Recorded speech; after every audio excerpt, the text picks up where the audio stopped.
الحمد لله والصلاة والسلام على رسول الله وعلى آله والصحابة وبعد السلام عليكم ورحمة الله وبركاته. إذا ما زلنا في بيان أن أعمال القلب أفرد على العبد من أعمال الجوارح. Nous sommes toujours dans cette règle qui indique que les actes du cœur sont plus obligatoires encore pour l'individu que les actes du corps. ونتكلم اليوم عن حقائق أعمال القلوب أو عبودية القلب. Nous allons parler aujourd'hui des réalités de l'asservissement du cœur. Des réalités de l'asservissement du cœur. ونشير إلى حقيقة هذه العبودية من خلال بعض النقول التي سطرها ابن تيمية رحمه الله. Nous marquons donc une pause pour comprendre la réalité de cet asservissement du cœur.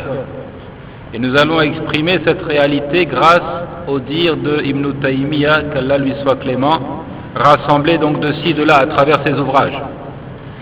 وكان مما قال القلب إنما خلق لأجل حب الله تعالى وهذه الفطرة التي فطر الله عليها عباده إلى أن قال فإذا تركت الفطرة بلا فساد كان القلب عارفا بالله محبا له عابدا له وحده.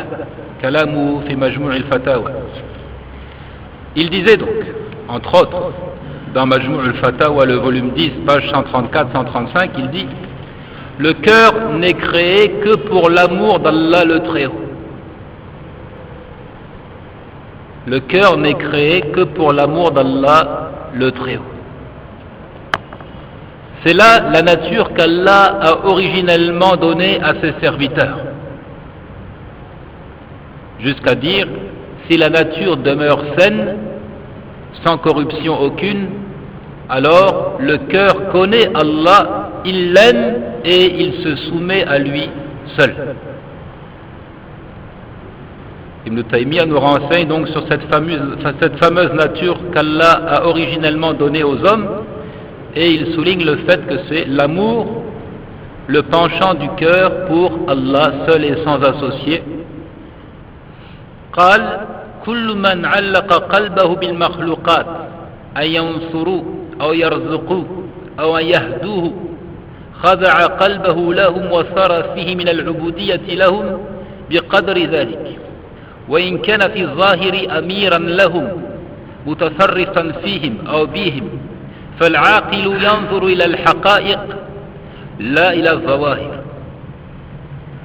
فالرجل إذا تعلق قلبه بامرأة ولو كانت مباحة له بقي قلبه أسيرا لها تحكم فيه وتتصرف بما تريد وهو في الظاهر سيدها لأنه زوجها وفي الحقيقة هو أسيرها ومملوكها تحكم فيه بحكم السيد القاهر الظالم في عبده المقهور الذي لا يستطيع الخلاص منه.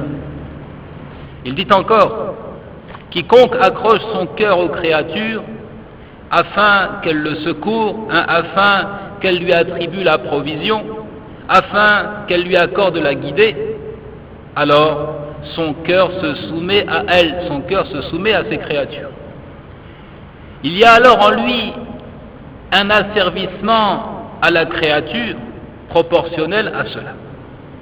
Chaque fois que tu te tournes vers une créature pour obtenir d'elle le secours, la provision, la guider, le cœur est donc soumis à cette créature, et il y a dans le cœur une forme d'asservissement, d'esclavage vis-à-vis de cette créature, proportionnellement donc à ce que tu attends d'elle. Cela, même s'il est leur chef en apparence, même si en apparence il gère leurs affaires, il dirige leurs affaires. L'homme raisonné observe la réalité des choses, non pas les apparences. Ça, c'est une règle très importante. On doit tenir compte de la réalité des choses et ne pas être leurré, trompé par les apparences. Al-ibratu bil-ma'ani la bil-mabani. Al-ibra bil-ma'ani la bil-mabani. C'est une règle que l'on retiendra. Il faut tenir compte de la réalité des choses et non pas des apparences, des étiquettes, des appellations. Ainsi, l'homme qui attache son cœur à une femme, même si elle lui est licite, même si elle lui est autorisée, devient prisonnier d'elle. Elle le dirige comme bon lui semble. Alors qu'il est en apparence celui qui a autorité sur elle puisqu'étant son mari. Alors qu'en apparence, il est celui qui a autorité sur elle puisqu'étant son mari. Mais en réalité, il est son prisonnier et son esclave. Elle le dirige à la manière d'un maître autoritaire et injuste envers l'esclave humilié sans qu'il ne puisse s'en défaire. À cause de ce qui se produit au fond du cœur d'attachement vis-à-vis de cette femme-là, outre mesure, d'attachement outre mesure.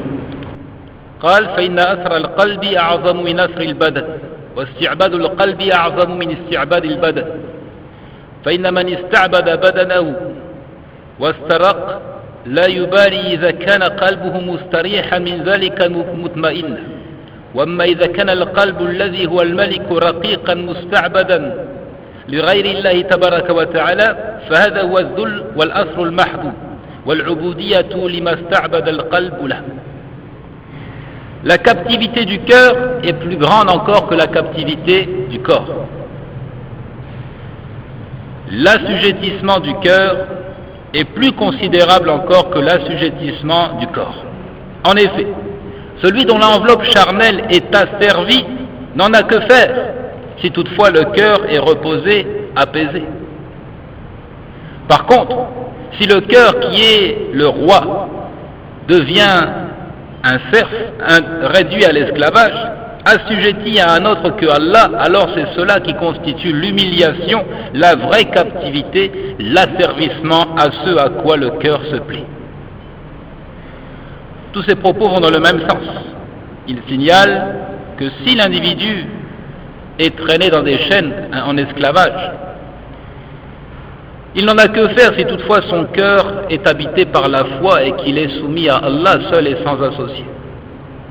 Mais la vraie captivité, le vrai problème ici, c'est que le cœur devienne un serf, un réduit à l'esclavage, assujetti à un autre que Allah. Il dit c'est cela qui est l'humiliation, la vraie captivité, l'asservissement à ce à quoi le cœur se plie.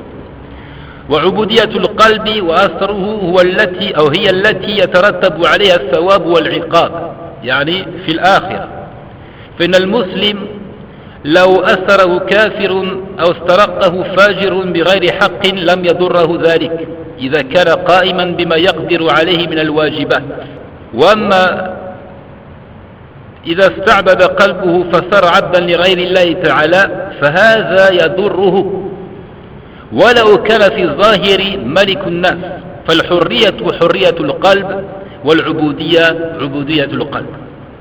La récompense et la punition ne résultent que de l'asservissement du cœur et sa captivité. C'est-à-dire la récompense ou la punition dans l'au-delà.